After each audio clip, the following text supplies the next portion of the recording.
है। पहले हम सूफी आंदोलन की बात करेंगे, देखेंगे कि आखिरकार सूफी आंदोलन है क्या, कहाँ से इसकी उत्पत्ति हो रही है। तो देखिए जो सूफी जो शब्द है इसकी उत्पत्ति जो हो रही है 7वीं से 8वीं शताब्दी में, 7वीं से 8वीं शताब्दी में इसकी उत्पत्ति हो रही है। और ये कहाँ से आया, ये वर्ड आता है ईरान से। फिर इस जो सूफी है ये कहा जाता था कि ईरान के क्षेत्र में जो इस्लाम धर्म को मानने वाले जो सन्यासी थे, जो उनके जो धर्म प्रचारक थे, है ना, वो उनसे ये सूफी वर्ड आया। और जो सूफ एक वर्ड है वो होता है, उसका मतलब होता है ऊनी वस्त्र। तो वो लोग ईरान के क्षेत्र में कोल्ड पड़ रहा है, ठंडी पड़ रही है, तो वो लोग धारण करते थे ऊनी वस्त्र, और वहीं से वर्ड आ गया, सूफ से वर्ड क्या आ गया, सूफी। ठीक है, यानी कि सूफ में ऊनी कपड़े धारण करने वाले पर्शियन लैंग्वेज में, और उसको पहनने वाले लोग हो गए सूफी।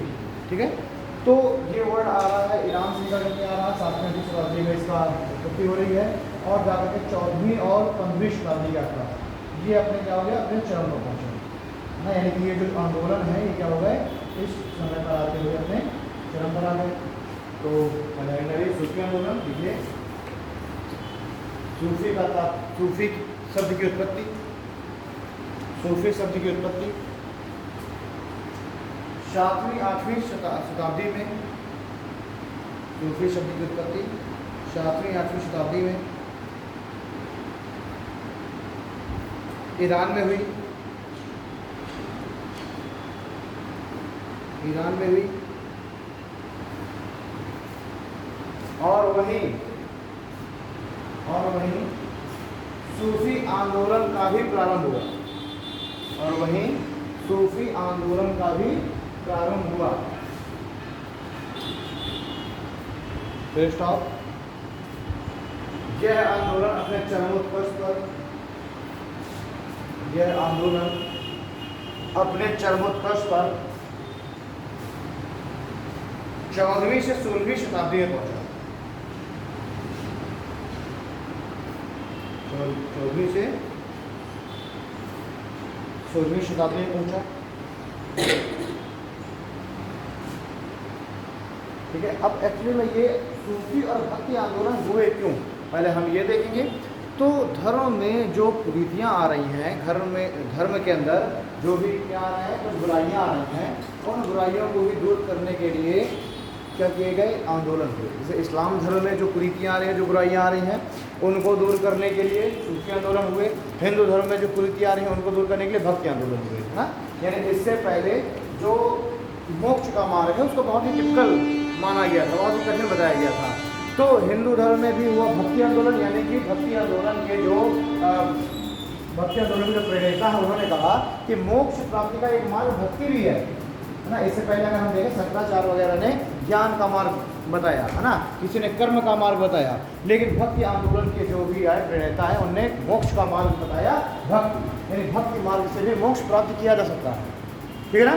और उसी तरीके से इस्लाम धर्म में हुए सूफी आंदोलन, यानी कि और ये सूफी जो आंदोलन है तो इनको जिन्होंने चलाया वो लोग क्या कर रहे हैं कि भजन कीर्तन के द्वारा, या फिर मैं कह दूँ कि दूसरी दरगाहों पे जो उसे क्या बोलते हैं, समा, है ना, समा के द्वारा भी मोक्ष प्राप्त यानी अल्लाह की प्राप्ति की जा सकती है। तो ये सूफी और भक्ति दोनों जो आंदोलन है ये एक्चुअली हुए इसीलिए क्योंकि धर्म के अंदर जो कुरीतियाँ आ गई थी उन कुरीतियों को दूर करने के लिए, इतना आपको समझना है। ठीक है, पैराग्राफ चेंज करके लीजिए। सूफी शब्द की उत्पत्ति, सूफी शब्द की उत्पत्ति सफा शब्द से हुई है, सफा। सूफी शब्द की उत्पत्ति सफा शब्द से हुई है, सूफी शब्द की उत्पत्ति सफा शब्द से हुई है,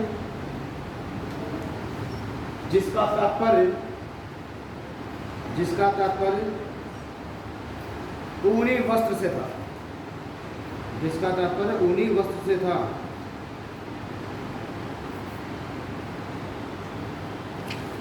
ठीक है, जिसका तात्पर्य ऊनी वस्त्र से था। परिशाप मान लीजिए, अरब के क्षेत्र में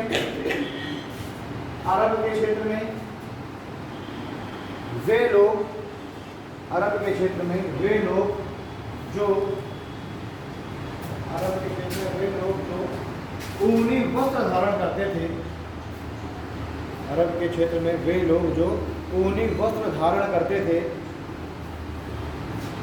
सूफी कह रहा है, सूफी कह रहा है। ठीक है, फिर आगे लिखें। वहीं सफा का एक अन्य शाब्दिक अर्थ, वहीं सफा का एक अन्य शाब्दिक अर्थ पवित्रता से है। वहीं सफा का एक अन्य शाब्दिक अर्थ पवित्रता से है।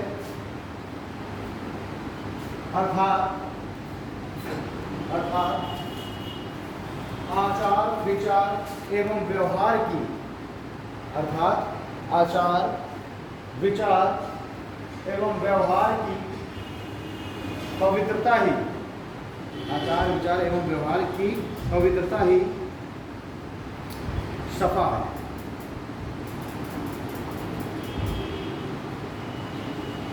ठीक है, सफा। अब डालिए उद्देश्य, उद्देश्य देखिए, सूफी आंदोलन का उद्देश्य, सूफी आंदोलन का उद्देश्य एकेश्वरवाद पर बल देना। सूफी आंदोलन का उद्देश्य एकेश्वरवाद, सूफी आंदोलन का उद्देश्य एकेश्वरवाद पर बल देना तथा समाज में, सूफी आंदोलन का उद्देश्य एकेश्वरवाद पर बल देना तथा समाज में एकता तथा भाईचारे की भावना को, तथा समाज में एकता तथा भाईचारे की भावना को बढ़ावा देना, एकता तथा भाईचारे की भावना को बढ़ावा देना। ठीक है, पैराग्राफ चेंज करके लिखिए। सूफी आंदोलन के दौरान, सूफी आंदोलन के दौरान कई सिलसिलों का विकास हुआ, सिलसिले। सूफी आंदोलन के दौरान कई सिलसिलों यानी बहुत सारी शाखाओं का विकास हुआ। सूफी आंदोलन के दौरान कई सिलसिलों का विकास हुआ। आईने अकबरी में कई सिलसिलों यानी शाखाओं का विकास हुआ। आईने अकबरी में, आईने अकबरी ये है, आईने अकबरी में कुल 14 सिलसिलों का जिक्र मिलता है। आईने अकबरी में कुल 14 सिलसिलों का जिक्र मिलता है। आईने अकबरी में कुल 14 सिलसिलों का जिक्र मिलता है, जिसमें कुछ प्रमुख निम्न है, जिसमें कुछ प्रमुख निम्न है। पहला चिश्ती सिलसिला, चिश्ती सिलसिला। दूसरा सोहरावर्दी सिलसिला, चिश्ती सिलसिला, सोहरावर्दी सिलसिला, सोहरावर्दी। कादरी सिलसिला, संताली सिलसिला और नक्शबंदी, नक्शबंदी सिलसिला, नक्शबंदी। चिश्ती सिलसिला, सोहरावर्दी सिलसिला, कादरी सिलसिला, संताली सिलसिला एवं नक्शबंदी सिलसिला। ठीक है, लिखिए इसी के अगले लाइन में। इन सभी का उद्देश्य, इन सभी का उद्देश्य राजनीतिक सत्ता से दूरी बनाना। इन सभी का उद्देश्य राजनीतिक सत्ता से दूरी बनाना। जो सिलसिले हैं इनका उद्देश्य था कि भाई राजा वाजा की ज़्यादा उसमें नहीं रहना, संरक्षण में स्वतंत्र रूप से काम करेंगे, राजनीतिक सत्ता से दूरी बनाना था। अब वहीं डालिए चिश्ती सिलसिला, चिश्ती सिलसिला। ये 5 ही सिलसिला, आईने अकबरी में तो 14 सिलसिले का जिक्र है, लेकिन इन लोगों को 5 है। चिश्ती सिलसिला,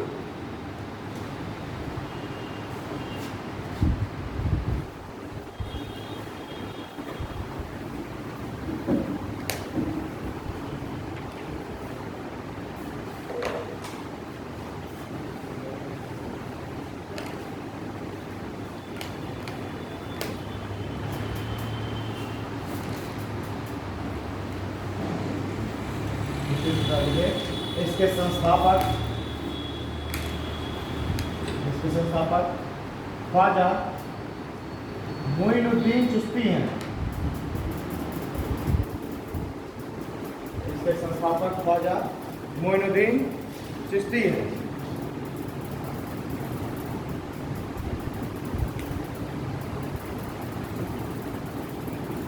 ठीक है ना। तो मोस्टली संस्थापक बहुत ज़्यादा पूछता है हर एक सिलसिलों में, संस्थापक आपको जरूर याद रखना है। इसके संस्थापक कौन है? ख्वाजा मोइनुद्दीन चिश्ती। कहाँ पर है ये दरगाह? अजमेर शरीफ। ठीक है, अजमेर शरीफ में जिसकी दरगाह है, लोग जाते हैं चादर चढ़ाने, तो किसकी है दरगाह? ख्वाजा मोइनुद्दीन चिश्ती की। ठीक है, गई हो कभी अजमेर शरीफ? नहीं गई? बहुत बड़ा वहाँ पर डेग चढ़ाई जाती है, बहुत बड़ी कढ़ाई, मतलब कम से कम 1 फ्लोर नीचे, मतलब उसमें जीने चढ़ करके उसके पास तक पहुँचा जाता है ना। बहुत बड़ी उसमें कढ़ाई चढ़ाई जाती है और नीचे उसमें आग जलाई जाती है और वो साफ। हेलो हेलो,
ठीक है। तो ख्वाजा मोइनुद्दीन चिश्ती तो मतलब एक बहुत बड़ी डेग होती है, उसमें बहुत ज़्यादा मात्रा में प्रसाद बनता है और नीचे जो चूल्हा होता है उसमें लोग मतलब इतना बड़ा चूल्हा है कि आदमी घुस जाता है उसके अंदर और जा कर के लकड़ी भी लगा के आता है। ठीक है, अब लिखिए चिश्ती सिलसिले के प्रमुख नियम। चिश्ती सिलसिले के प्रमुख नियम। ठीक है, नियम और आपने करके लिखना सिद्धांत, है ना। क्या है लिखिए, सिद्धांत क्या है, डॉक्टरी क्या है। पहला पॉइंट लिखिए, एकेश्वरवाद पर बल देना। एकेश्वरवाद पर बल देना। हिंदू मुस्लिम एकता स्थापित करना। एकेश्वरवाद पर बल देना, हिंदू मुस्लिम एकता स्थापित करना। कौन लिखिए, यौगिक क्रियाओं पर बल देना। हिंदू मुस्लिम एकता स्थापित करना, यौगिक क्रियाओं पर बल देना, अद्वैतवाद का विकास करना। अद्वैतवाद का विकास करना। ठीक है, अद्वैतवाद का विकास करना और समा पर विश्वास करना। समा मीन्स होता है दरगाहों में जो नृत्य एवं संगीत होता है ना, कभी देखो नहीं देखे, यहाँ तो नहीं दिखाई देता है, दिल्ली वगैरह में जैसे आप जाएंगे ना अमिता मंदिर वाले दरगाह, तो वहाँ पर हर राष्ट्र शुक्रवार को समा का आयोजन किया जाता है। देखिए इस्लाम धर्म में संगीत को क्या माना गया, हराम माना गया ना, संगीत और नृत्य को क्या माना गया, हराम माना गया है ना इस्लाम धर्म के अंदर। लेकिन ये सूफी आंदोलन के लिए हुए, इनको मैं कहता हूँ कि सूफी आंदोलन के प्रेरणा हैं, तो इनने क्या किया, इनने समा को चालू कर दिया। प्रारंभ करने का नहीं, ऐसा नहीं है कि ईश्वर को हम, अल्लाह को हम समा यानी कि नृत्य और संगीत के द्वारा भी हम कुछ कर सकते हैं। ठीक है, तो आप नहीं कबाली वबाली का वहीं से तो आई, कबाली होती है सब, तो पिक्चरों में तो देखने होंगे समा का आयोजन होता है, बहुत सारे लोग बैठे हुए कबाली होती है बढ़िया। तो रॉक स्टार देखो, नहीं देखे रॉक स्टार, तो उसमें वो रणबीर कपूर वहीं तो पहुँचता है निजामुद्दीन औलिया की दरगाह पर, वहीं तो रहता है, वहीं से तो इंस्पायर होता है, फिर बाद में वो रॉक स्टार बनता है ना। और वो क्या वहीं पर वो उस पर कहा जाता है कि तुम्हारा दिल टूटा ही नहीं टूटा, वो कहता है नहीं, तो कहता है तब फिर तुम रॉक स्टार नहीं बन सकते, क्योंकि रॉक स्टार बनने के लिए दिल टूटना जरूरी है। ठीक, तो इन्होंने क्या किया, इन्होंने कहा कि नहीं समा के माध्यम से अल्लाह की प्राप्ति भी हो सकती है। तो अगला पॉइंट लिख लीजिए, समा पर विश्वास करना। समा और ब्रैकेट में लिख लीजिए नृत्य ऑब्लिक संगीत, समा पर विश्वास करना।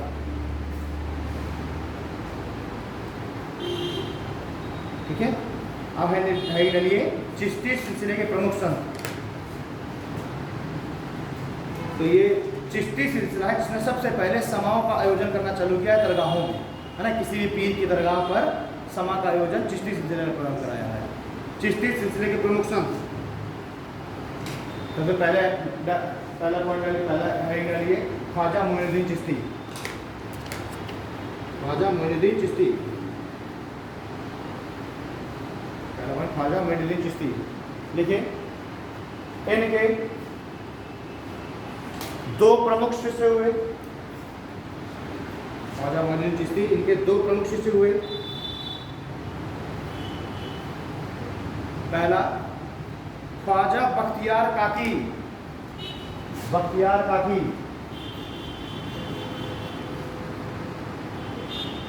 ख्वाजा बख्तियार काकी, और दूसरा हमीदुल्लाह लाहौरी।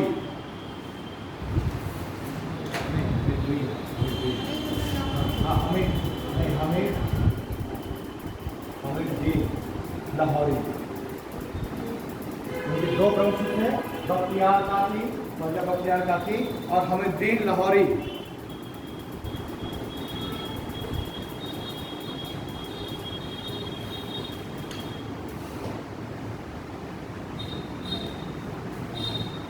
हमीदुद्दीन लाहौरी नहीं है, नागौरी। अरे इसलिए है क्योंकि इनकी जो दरगाह बनी है वो राजस्थान में बनी है और इनकी दरगाह बनाई गई थी दिल्ली में। ये ख्वाजा बख्तियार काकी वही है जिनके नाम पर जो जिसका शिष्य हुआ करता था पहले कुतुबुद्दीन ऐबक, ठीक है ना। तो ये जो है बख्तियार काकी उस समय के ऐबक की समय उसी समय 1213 ईस्वी के आसपास ये लोग आए हैं, ठीक है। और ये उसी समय एक और चित्र मिलता है उनका एक और गुरु थे उसके क्या कहते हैं कुतुबुद्दीन ऐबक के, जिनके नाम पर कुतुब मीनार का निर्माण कराया गया है।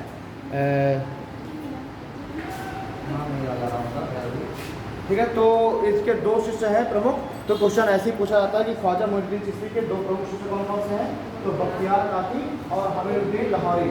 और ये भी पूछा जाते हैं कि बख्तियार काकी की दरगाह कहाँ बनाई गई है, दिल्ली में, और हमीदुद्दीन नागौरी की दरगाह बनाई गई है राजस्थान में। ठीक है, ये हो गया इसमें। आगे देखिए, चिश्ती सिलसिला। चिश्ती सिलसिला, चिश्ती सिलसिला लोगों को कम खाने, चिश्ती सिलसिला लोगों को कम खाने, कम सोने, कम बोलने एवं सांसारिक विषयों में कम उलझने का संदेश देता है। एवं सांसारिक विषयों में कम उलझने का संदेश देता है। ठीक, पैराग्राफ चेंज करके लिखे, हमीदुद्दीन नागौरी एक किसान थे। हमीदुद्दीन नागौरी प्रारंभ में एक किसान थे। हमीदुद्दीन नागौरी प्रारंभ में एक किसान थे। इन्होंने लोगों को सादा जीवन जीने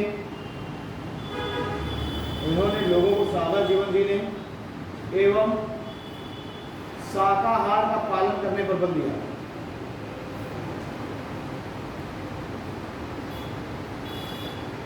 एवं सादा जीवन एवं शाकाहार का पालन करने पर बल दिया।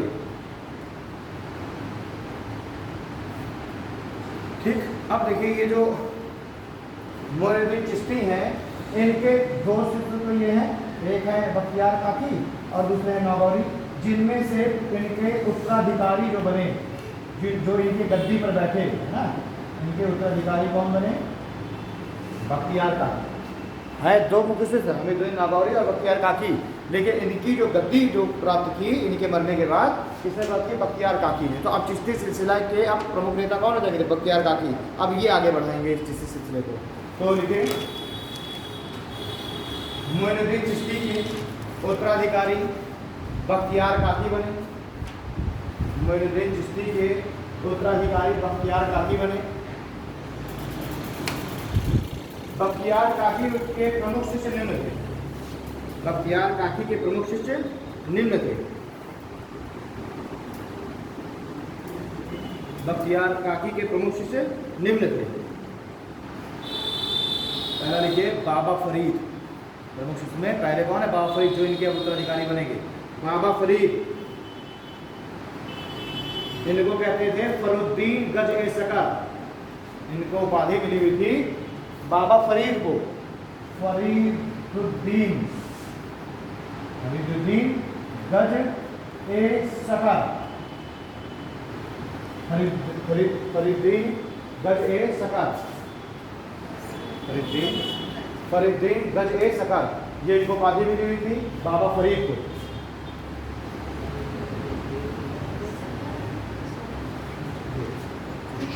जो बीशस है गज ए सकर। सकर सकर शक्कर नहीं सकर।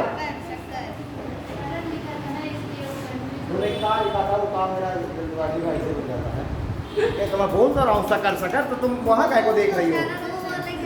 देखिए बीशस प्रीलिम्स में क्वेश्चन ऐसे बहुत बार पूछे गए हैं कि बाबा फरीद किसके शिष्य थे। डायरेक्ट ऐसे क्वेश्चन आया बाबा फरीद किसके शिष्य थे। तो यहाँ पर मैंने आपको पूरी क्रोनोलॉजी बता दी। पहले मोइनुद्दीन चिश्ती है ना, पहले मोइनुद्दीन चिश्ती, उसके बाद बख्तियार काकी। बख्तियार काकी के शिष्य कौन है? बाबा फरीद, है ना। तो ये पूरा आपको एक हायरार्की याद रख लेनी है। डायरेक्ट क्वेश्चन ऐसे ही आता है बाबा फरीद किसके शिष्य थे। अब आपने अगर लगा दिया हमीदुद्दीन नागौरी तो गलत हो जाएगा। ठीक है, बख्तियार काकी के। ठीक है, लिखे बाबा फरीद में बाबा फरीद डाल लिया ना, और फरुद्दीन गज ए सकर। लिखे ये बलबन के दामाद थे। बलबन दिल्ली सल्तनत हम देखते हैं गुलाम वंश में बलबन आएगा। ये बलबन के दामाद थे। ये बलबन के बलबन, ये है बलबन। बलबन से बन गया बलबन। अभी आगे पढ़ोगे बलबन, अभी नए हो इस फील्ड में तुम। अच्छा 12 पास लड़के बैठे हैं, इनको जो है आइडिया इनको जीएस का। ठीक है, तो अभी आगे तुमको इन्हीं सबसे उलझना है बलबन और से। मुगल उसका गुलाम उसका प्रमुख शासक रहा ये बलबन, है ना। उसमें 2 ही 3 हम इंपॉर्टेंट रूप से देखते हैं, इल्तुतमिश को और बलबन को। ओके, तो ये बलबन का दामाद था।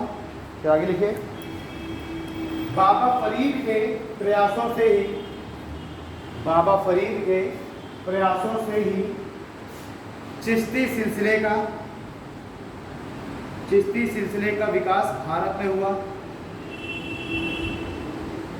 बाबा फरीद के प्रयासों से ही चिश्ती सिलसिले का विकास भारत में हुआ। इन्होंने एकेश्वरवाद एवं हिंदू मुस्लिम एकता पर बल दिया। इन्होंने एकेश्वरवाद एवं हिंदू मुस्लिम एकता पर बल दिया।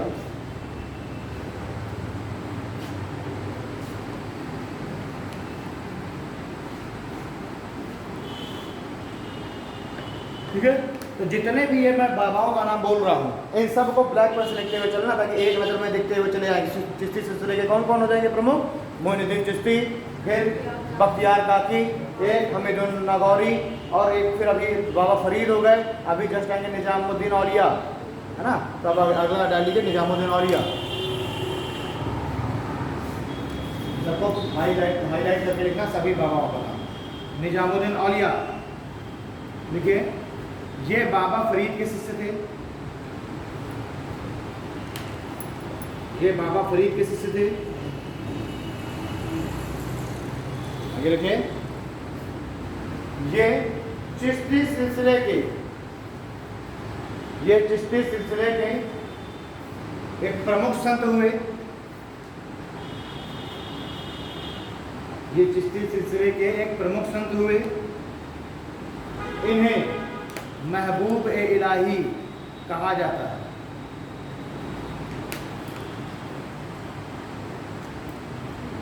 इन्हें महबूब ए इलाही कहा जाता है। ठीक है, आगे लिखिए, इन्होंने योग की प्राणायाम विधि को अपनाया। इन्होंने योग की प्राणायाम विधि, इन्होंने योग के प्राणायाम विधि को अपनाया था। इन्होंने योग की प्राणायाम विधि को अपनाया था, इसलिए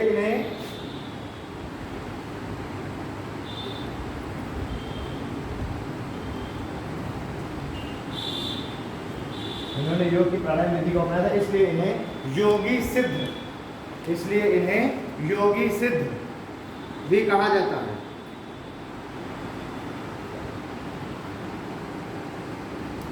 इसलिए इन्हें योगी सिद्ध भी कहा जाता है। ठीक है, आगे लिखिए, निजामुद्दीन औलिया के शिष्य शेख बुरहानुद्दीन गरीब थे। इनके शिष्य कौन है? शेख बुरहानुद्दीन गरीब। ऐसे नहीं बहुत गरीब बनते थे, मतलब गरीब इनका नाम है। ठीक है, तो इनके शिष्य शेख बुरहानुद्दीन गरीब।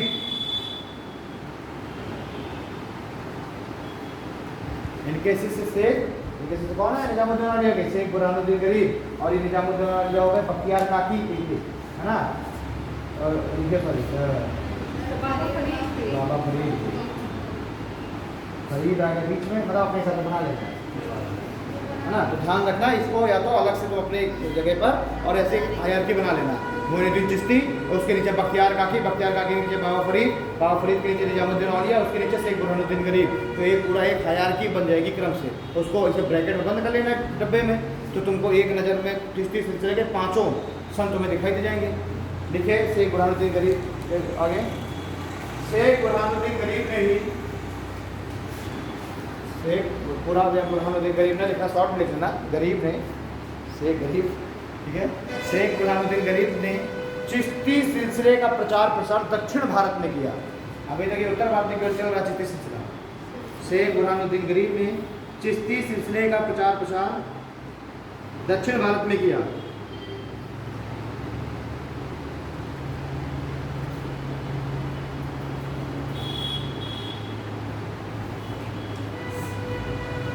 ठीक है, ओके। तो दक्षिण भारत में शेख बुरहानुद्दीन गरीब हुए। एक दक्षिण भारत में एक और प्रमुख है चिश्ती सिलसिले के, शेख, उनका नाम है गेसू राज करके। लिखे, अगला है, हाँ अगला है नहीं डालिए, शिष्य नहीं, वो सीधे वो एक लिखे, चिश्ती सिलसिले के एक अन्य प्रमुख संत, लिखिएगा। ठीक है, चिश्ती सिलसिले के एक अन्य प्रमुख संत, चिश्ती सिलसिले के एक अन्य प्रमुख संत शेख हुसैनी गेसू दराज। चिश्ती सिलसिले के एक अन्य प्रमुख संत शेख हुसैनी गेसू दराज थे।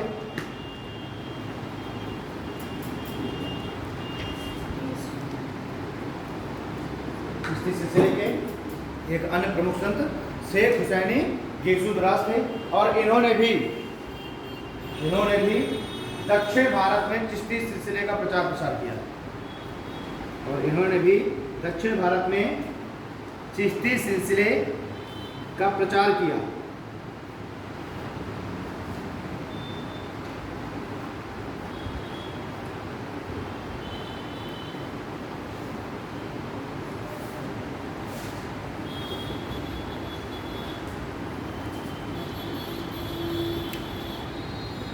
अगला एक और से जान लीजिए, शेख नूरुद्दीन।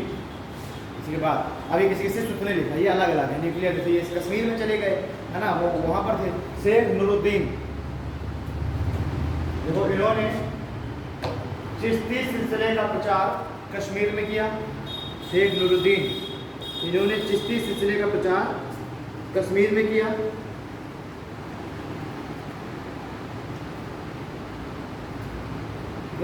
मुकाबला के देखिए, इन्होंने सरल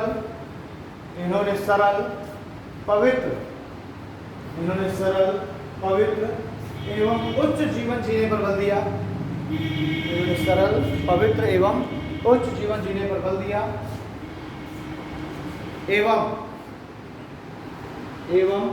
अहम के परित्याग पर बल दिया।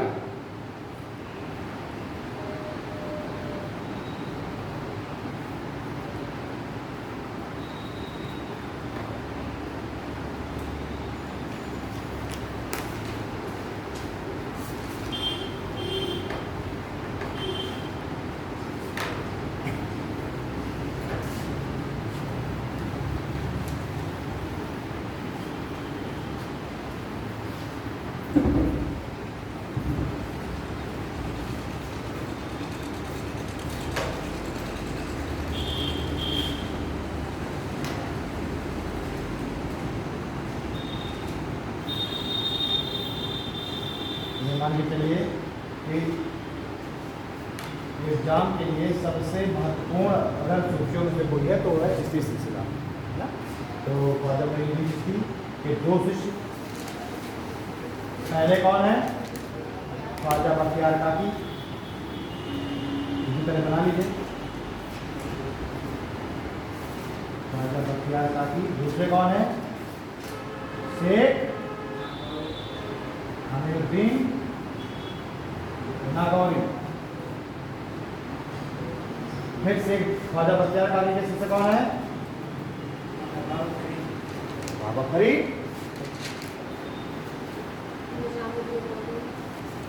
बाबा फरीद के लिए ये राजस्थान में चले गए, उनका वो मतलब वो अलग हो गया, है ना। इन्हीं के मुख्य चूंकि बन गए बख्तियार काकी, इसलिए इन्हीं की वंशावली आगे बढ़ने लगी, इन्हीं के उत्तराधिकारी। बाबा फरीद के बाद आ गए निजामुद्दीन औलिया।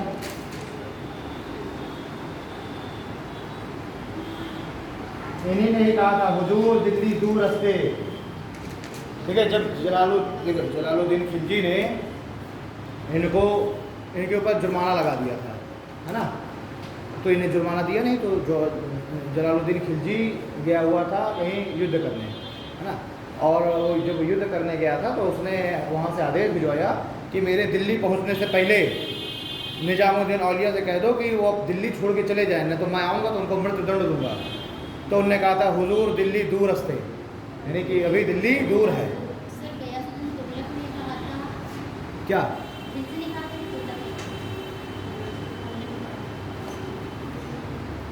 ये तो देखो किसी किसी दरबार में है, 7 राजाओं के 7 सुल्तानों के दरबार में रही। तुमने कंफ्यूज कर दिया मुझे, मैं आजकल बहुत कंफ्यूज चल रहा हूँ। मुझे एक बार फिर से चीज़ों को फिर से रिवाइज करना पड़ेगा। एक तो समय मिल नहीं रहा है इस समय रिवीजन का। सही बात कह रहे हो। अच्छा, इस समय बिल्कुल समय मिल नहीं रहा, तो मतलब एक अरसा हो गया। अच्छा, मैं हिस्ट्री में बहुत समय से पढ़ा भी नहीं रहा था, मैं ज्योग्राफी और पॉलिटी में पढ़ा रहा था इस समय। तो मुझे लग रहा है कि मुझे एक बार इतिहास को फिर से मुझे अपना बिल्कुल बैठना पड़ेगा और समय निकालना पड़ेगा, क्योंकि आजकल बड़ा कन्फ्यूजन। अच्छा, कहीं का कहीं मैं जोड़ दे रहा हूँ, मुझे भी ये चीज़ लग रहा है। मैं 2-3 बार मुझसे ऐसी गलती हो चुकी है। कहानी तो सही है, वो देखो कहानियाँ याद रहती हैं, इसमें कोई दो राय नहीं। कहानी तो आपको 10 साल याद रहेंगी, फैक्ट आपके वो हो जाते हैं। हाँ, तो इस बात को मैं मान रहा हूँ कि इतिहास मैंने एक लंबा अर्सा हो गया कि मैंने उसको रिवीजन नहीं किया, तो हाँ मुझसे हो सकता है। तो इस चीज़ को अब मैं सुधारूंगा अपने आप में भी, और सबको सुधारना चाहिए। इसमें मैं गलती अपनी मानता हूँ कि एक रिवीजन मैंने लंबे दशक से अरसे से नहीं किया है, तो चीज़ें यहाँ से वहाँ मिसमैच हो रही हैं। तो मैं भी पक्का गया, हाँ मुझे भी ऐसा लग रहा है कि ऐसे टुकड़ा किया, तुमने टोका तो मुझे भी याद आ रहा है, क्योंकि 7 सुल्तानों का इन्होंने वो लिखा हुआ था, ठीक है। और ये इनका जो स्टेटमेंट है हुजूर दिल्ली दूर रस्ते, ये इन्हीं का है, निज़ामुद्दीन औलिया का है। ओके, तो बाबा फरीद, निज़ामुद्दीन औलिया के शिष्य कौन रहे? शेख बुरहानुद्दीन गरीब। शेख बुरहानुद्दीन गरीब। अब ये आपको केवल इतने इनको ध्यान रखना है, शेख बुरहानुद्दीन गरीब तक का। और उसके बाद फिर आप लोग इधर चिश्ती क्या कहते हैं, इन दो को शेख हुसैन यूसुफ दराज को ये इन्होंने साउथ दक्षिण भारत में जाकर के प्रचार प्रसार किया है, और शेख नूरुद्दीन ने कश्मीर में जाकर के प्रचार प्रसार किया है। ठीक है, अब हमें लिख लीजिए सोहरावर्दी सिलसिला। सोहरावर्दी सिलसिला, सोहरावर्दी, ये लिखा सोहरावर्दी, चिश्ती सिलसिला कंप्लीट। अगला सोहरावर्दी सिलसिला।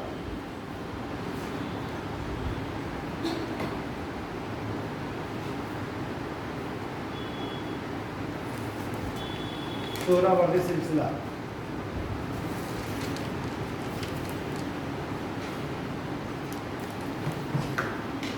देखो, इस सिलसिले के संस्थापक शेख शहाबुद्दीन सोहरावर्दी थे।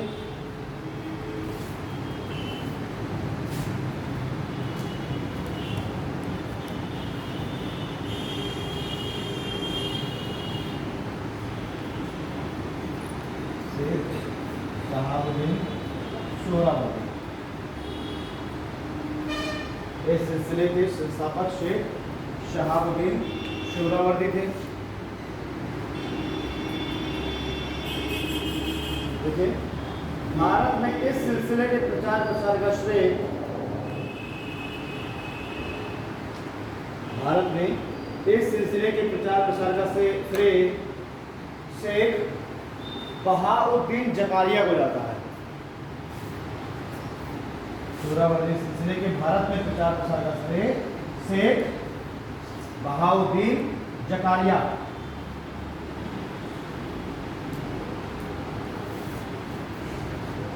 भारत में इस सिलसिले के प्रचार प्रसार का श्रेय शेख बहाउद्दीन जकारिया को जाता है। अब है ये प्रमुख सिद्धांत। प्रमुख सिद्धांत,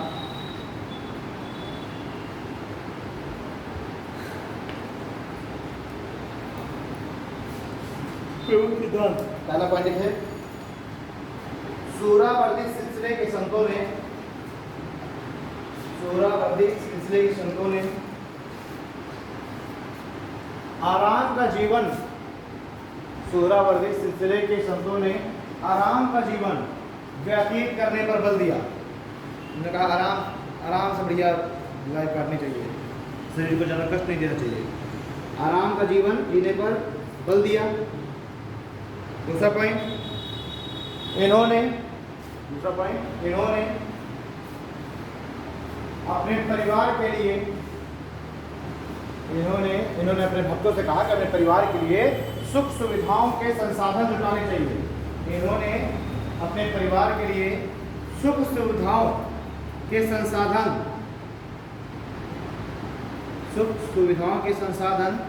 की व्यवस्था करने पर, सुख सुविधाओं के संसाधनों की व्यवस्था करने पर बल दिया।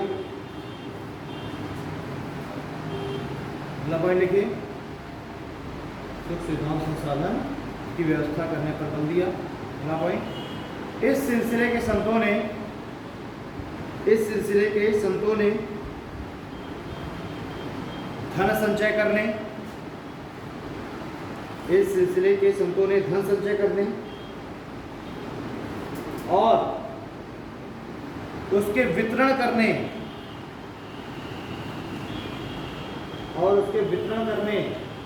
में कोई दोष नहीं समझा,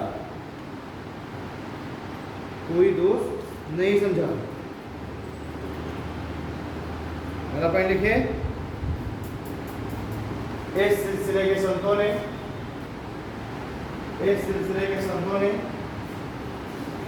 राजनीतिक सत्ता से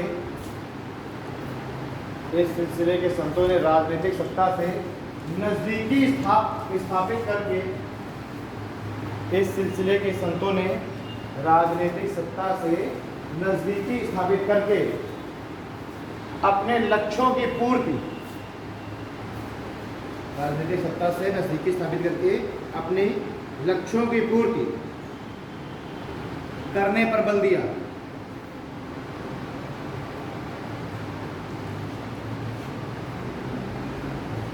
क्या अपने लक्ष्यों की पूर्ति करने पर बल दिया। ठीक है, ये प्रमुख संत,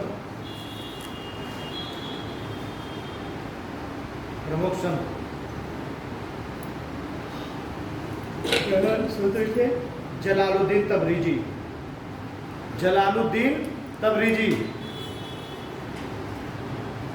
जलालुद्दीन तबरीजी। तो इन्होंने तबरीजी, तबरीजी, तबरीजी,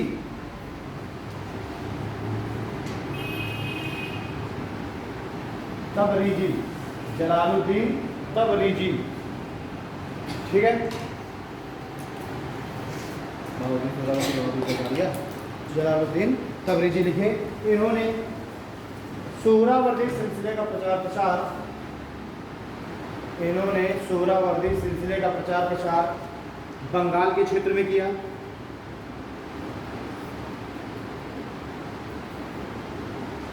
सोहरावर्दी सिलसिले का प्रचार प्रसार बंगाल के क्षेत्र में किया और साथ ही साथ धर्म का प्रचार प्रसार और साथ ही साथ धर्म के प्रचार प्रसार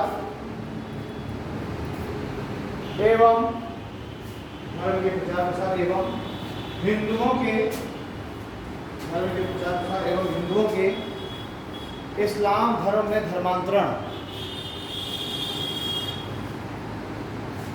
धर्म के प्रचार प्रसार एवं हिंदुओं के इस्लाम धर्म में धर्मांतरण पर भी बल दिया, धर्मांतरण करने पर भी बल दिया, ठीक है। अगले शेख लिखिए, शेख एकानुद्दीन अबुल फत, ये शेख एकानुद्दीन अबुल फत।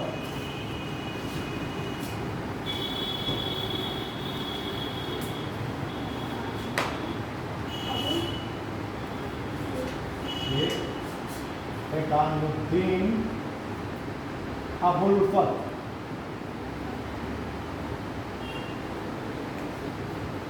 शेख एकानुद्दीन अबुल फत, शेख एकानुद्दीन अबुल फत लिखे। ये शेख बहाउद्दीन जकारिया के पौत्र थे, ये शेख बहाउद्दीन जकारिया के पौत्र थे, ये शेख बहाउद्दीन जकारिया के पौत्र थे। इन्होंने इन्हें सोहरावर्दी सिलसिले में वही स्थान प्राप्त है, इन्हें सोहरावर्दी सिलसिले में वही स्थान प्राप्त है जो स्थान, इन्हें सोहरावर्दी सिलसिले में वही स्थान प्राप्त है जो स्थान चिश्ती सिलसिले में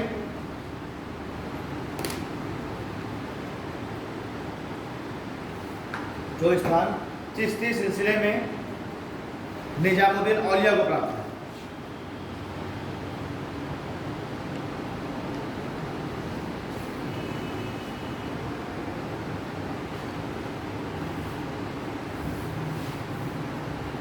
अब देखो कादरी सिलसिला,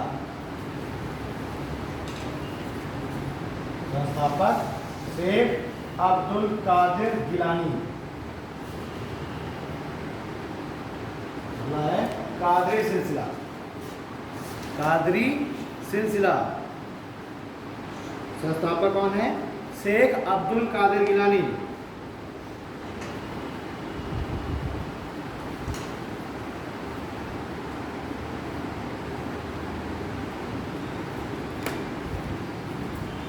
प्रमुख सिद्धांत शेख अब्दुल कादिर गिलानी, प्रमुख सिद्धांत। देखिए इस सिलसिले के संतों ने रहस्यवादी विचारधारा पर बल दिया। इस सिलसिले के संतों ने रहस्यवादी विचारधारा पर बल दिया, अर्थात रहस्यवादी विचारधारा को बल दिया, अर्थात प्रकृति के रहस्य को सुलझाना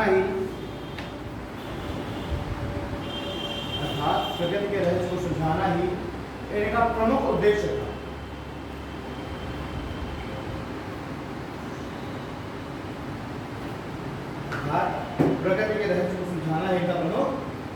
उद्देश्य था, जैसे कि सिखाने का प्रमुख उद्देश्य था। अगला पढ़ लीजिए। इन्होंने सभा का विरोध किया, सभा नहीं सॉरी समा, इन्होंने समा का विरोध किया, इन्होंने समा का विरोध किया।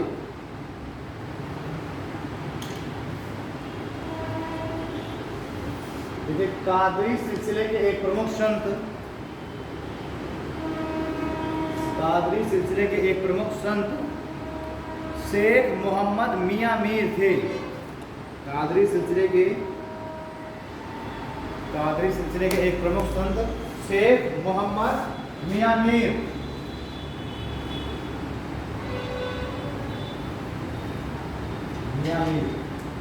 कादरी सिलसिले के प्रमुख संत शेख मोहम्मद मियां मीर थे। कादरी हो गया। अगला लिखिए संतारी सिलसिला। संतारी सिलसिला, संतारी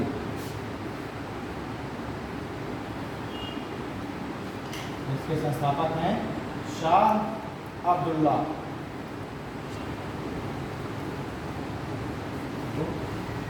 इस सिलसिले के संस्थापक, संतारी सिलसिले के संस्थापक शाह अब्दुल्ला थे। ठीक है, देखिए प्रमुख सिद्धांत,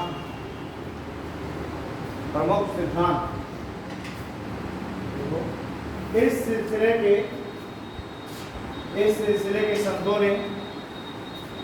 सिलसिले के संतों ने सभी सुख सुविधाओं युक्त, इस सिलसिले के संतों ने सभी सुख सुविधाओं युक्त एवं आराम का जीवन व्यतीत करने पर विश्वास किया। सभी सुख सुविधाओं से युक्त एवं आराम का जीवन व्यतीत करने पर बल दिया।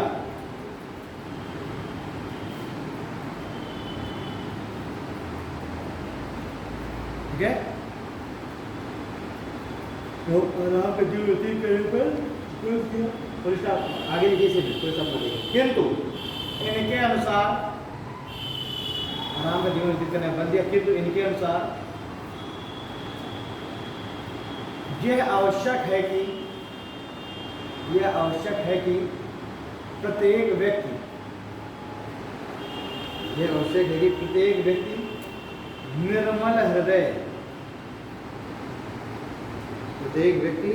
निर्मल हृदय युक्त हो, मतलब प्रत्येक व्यक्ति निर्मल हृदय युक्त हो।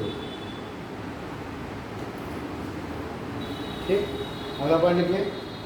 इन्होंने यौगिक क्रियाओं पर बल दिया तथा हिंदू मुस्लिम एकता स्थापित करने पर बल दिया। इन्होंने यौगिक क्रियाओं एवं हिंदू मुस्लिम एकता स्थापित करने पर बल दिया।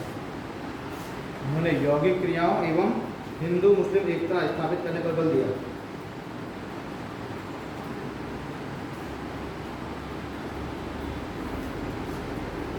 आगे लिखे। इस सिलसिले के एक प्रमुख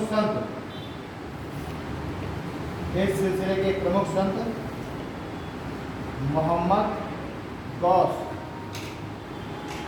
इस सिलसिले के एक प्रमुख संत मोहम्मद गौस थे। इस सिलसिले के प्रमुख संत मोहम्मद गौस थे और इन्होंने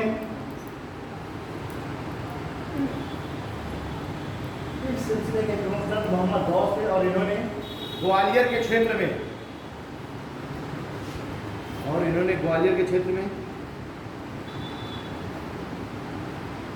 इस सिलसिले के मतों का प्रचार प्रसार किया।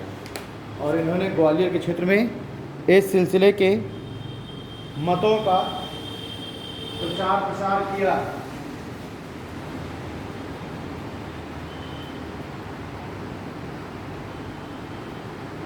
ठीक है, दूसरा वाला लिखिए। इनके प्रयासों से ही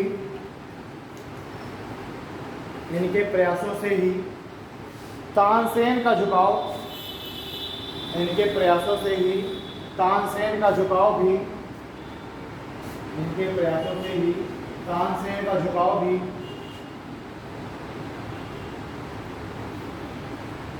संतारी सिलसिले की ओर हुआ।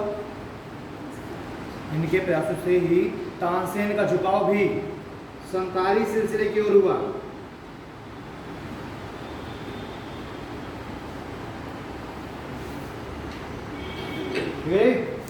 अगर इसे नक्शबंदी सिलसिला,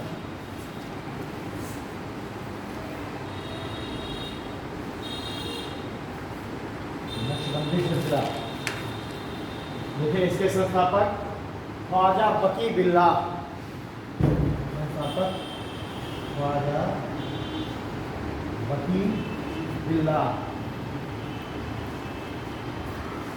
संस्थापक ख्वाजा बकी बिल्ला।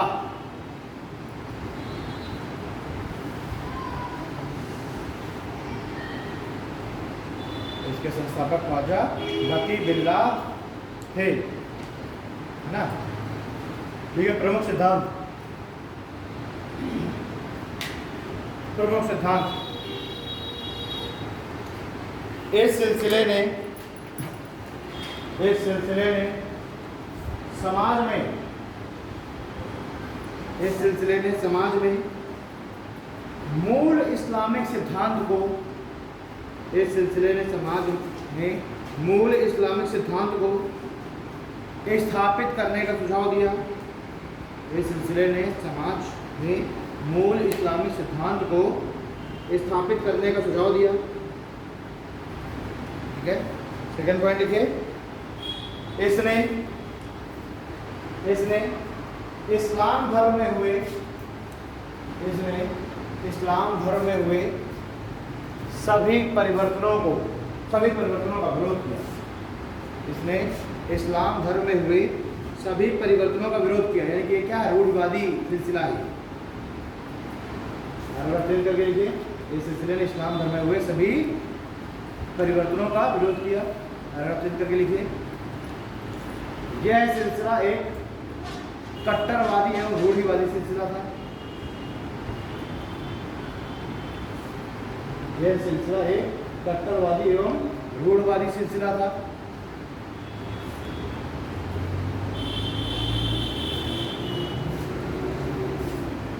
यह सिलसिला कट्टरवादी रूढ़िवादी सिलसिला था। आगे लिखें, इसके एक प्रमुख संत, इसके एक प्रमुख संत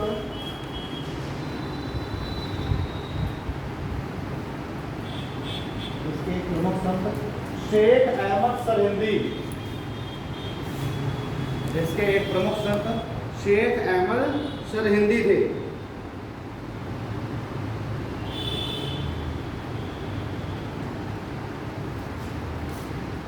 जिन्हें शेख अहमद सरहिंदी थे, जिन्हें मुजीद आली फशानी, जिन्हें मुजीद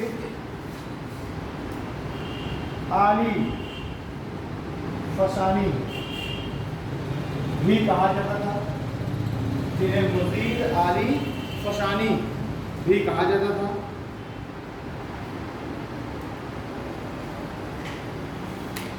जिसका अर्थ इस्लाम धर्म सुधारक, जिसका अर्थ इस्लाम धर्म सुधारक है, जिसका अर्थ इस्लाम धर्म सुधारक है। ठीक है, अब इसके बाद आता है ये कंप्लीट हो गया सूफी सिलसिले। इसमें यही महत्वपूर्ण है, इंपॉर्टेंट, और क्वेश्चन मोस्टली क्वेश्चन इन्हीं से ही बन जाता है। अगला जो आएगा वो है भक्ति आंदोलन।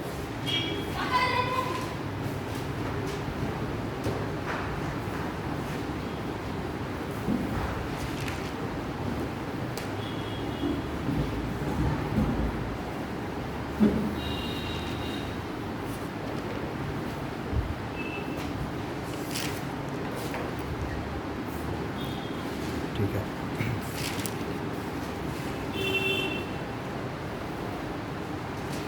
भक्ति आंदोलन देखो, हिंदू धर्म में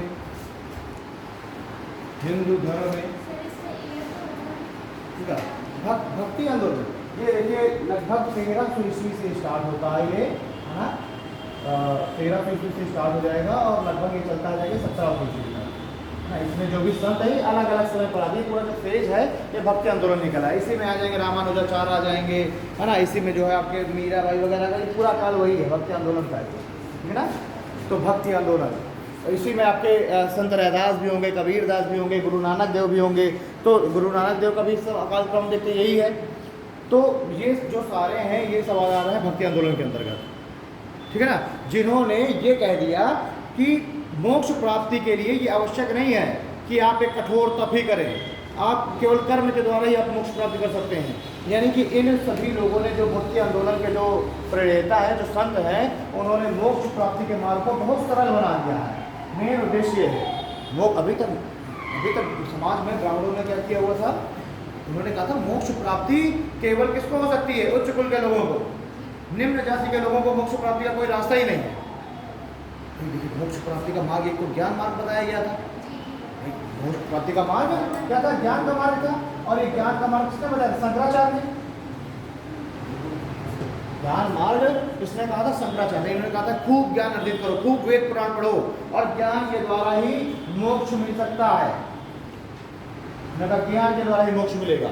लेकिन इस समय जो निम्न जाति के लोग हैं इनको वेद पुराण पढ़ने की इजाजत ही नहीं थी। वेद पुराण पढ़ने की इजाजत नहीं थी, शिक्षा प्राप्त करने की इजाजत नहीं थी, महिलाओं को शिक्षा नहीं, महिलाएं नहीं ज़्यादा शिक्षा प्राप्त कर सकती थी, समाज में कुरीतियाँ आ गई थी, सामाजिक कुरीतियाँ। तो अब क्या निम्न जाति का व्यक्ति और महिलाएं ये मोक्ष प्राप्त नहीं कर सकती, क्या कर सकते हैं ना। तो ज्ञान का मार्ग क्या है, एक तो टिप्पल भी है और दूसरा प्रत्येक वर्ग की बात भी नहीं करता। ठीक, एक और मार्ग आ गया कर्म मार्ग, यानी कि आप हमेशा क्या करिए, आप बहुत ही आप अपने जो कर्म है वो हमेशा अच्छे कर्म रखें, कभी भी आप बुरा कर्म न करें। आपके जो कार्य है हमेशा क्या हो, बहुत अच्छे हो, कभी बुरा कर्म ना करें आप, तो आप मोक्ष प्राप्ति कर सकते हैं। तो अब क्या ये संभव है कि कोई व्यक्ति अपने जीवन में एक बार भी गलती से कोई बुरा काम ना कर देगा।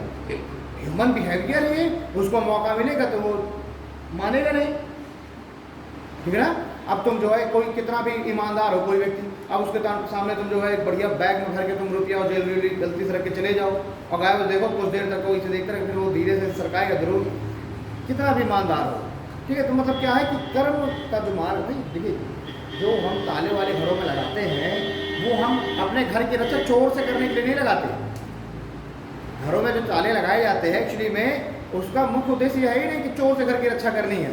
तो चोर को चोरी करना है तो ताला तोड़ने में कितना समय लगेगा, क्यों गलत कह रहा हूँ कन्हैया भाई, चोर को ताला तोड़ने में कितना समय लगेगा। तो भाई इतना ताला 50 रुपया वाला वो तो एक झटके में टूट जाना है उसको।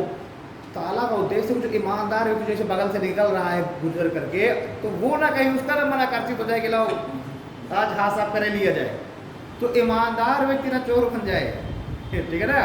इसलिए है ताले, ताले इसलिए नहीं कि चोर जो है चोरी करने से हमें घर को बचाना है, ठीक। तो ये जो कर्म का मार्ग है ये भी बहुत टिपिकल है। भैया आप पूरी जिंदगी आप अच्छे कर्म कैसे करेंगे, ठीक है ना। तीसरा मार्ग है योग, योग का मार्ग, यानी कि आप क्या करिए बहुत ही कठोर तप वगैरह करके और क्या करिए अपने बिल्कुल शरीर को तपा करके तब आपको मिलेगा मोक्ष प्राप्ति, है ना। यानी आपको जो मोक्ष प्राप्ति योग का मार्ग, ये भी क्या है बहुत टफ है, बहुत टिपिकल मार्ग है ना।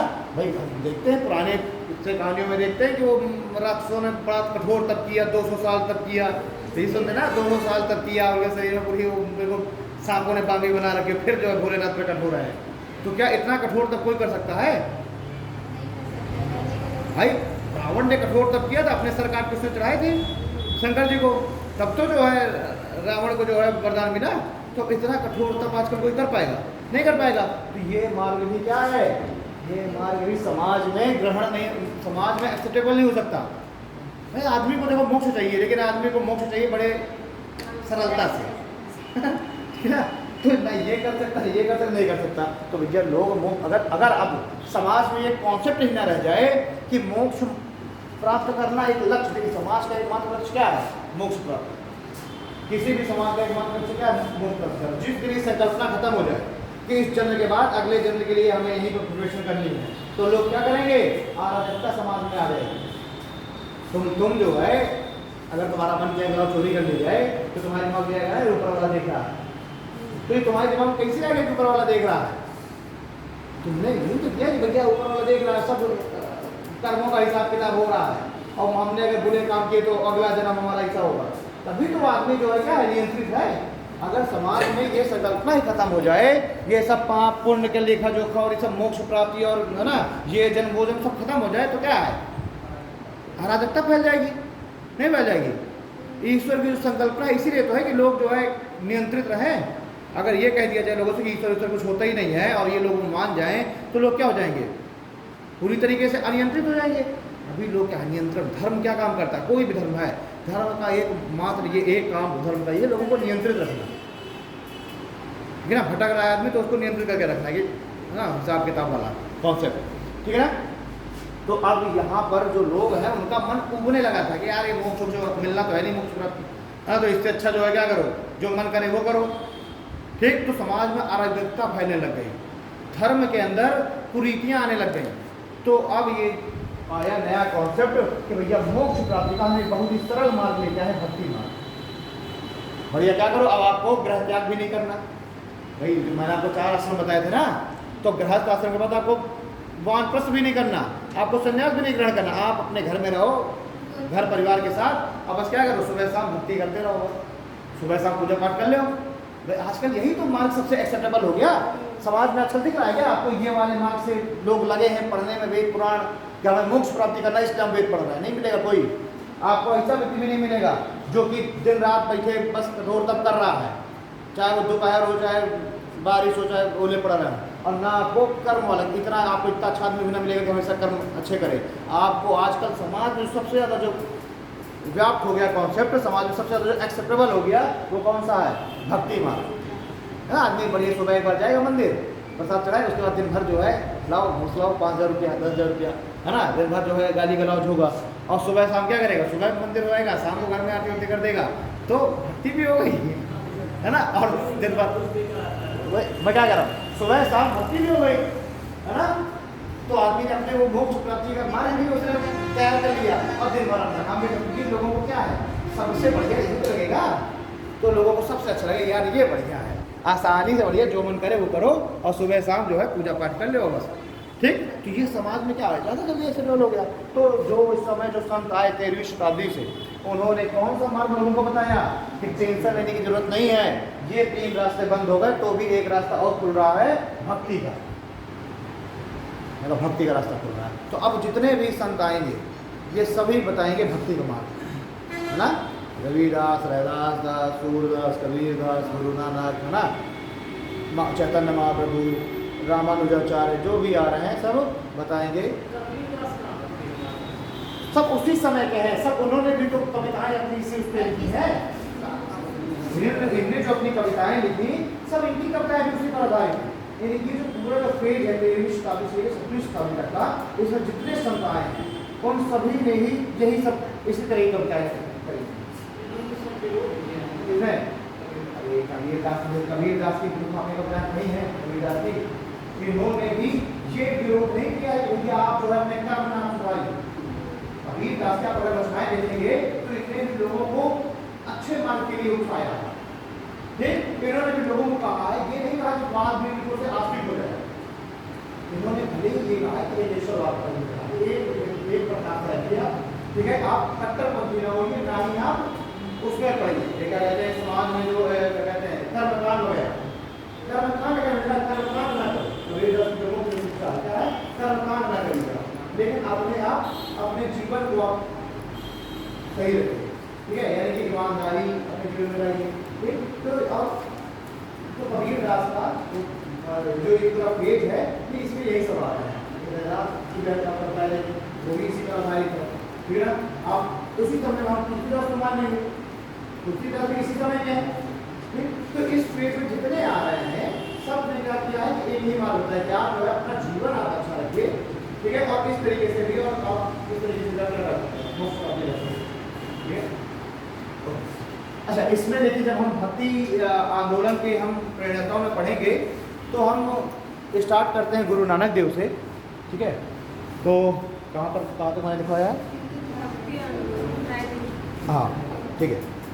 हिंदू धर्म में, देखिए हिंदू धर्म में व्याप्त कुरीतियों, हिंदू धर्म में व्याप्त कुरीतियों को दूर करने, व्याप्त कुरीतियों को दूर करने तथा मोक्ष प्राप्ति के लिए, तथा मोक्ष प्राप्ति के लिए एक आसान एवं, मोक्ष प्राप्ति के लिए एक आसान एवं, हेलो, मोक्ष प्राप्ति के लिए एक आसान एवं समाज में सर्वाधिक, समाज में सर्वाधिक, क्या बोलेंगे, हाँ, सर्वाधिक स्वीकार्य, सर्वाधिक स्वीकार्य मार्ग की, सर्वाधिक स्वीकार्य मार्ग की संकल्पना लाई गई, सर्वाधिक स्वीकार्य मार्ग की संकल्पना लाई गई, और यह मार्ग ही, और यह मार्ग ही भक्ति मार्ग कहलाता है, और यह मार्ग ही भक्ति मार्ग कहलाता है।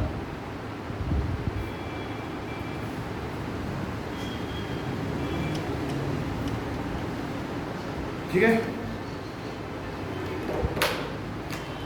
तो भक्ति मार्ग में काफ़ी भक्ति आंदोलन में है जो है करीब 8-10 लोगों को हमें पढ़ना है।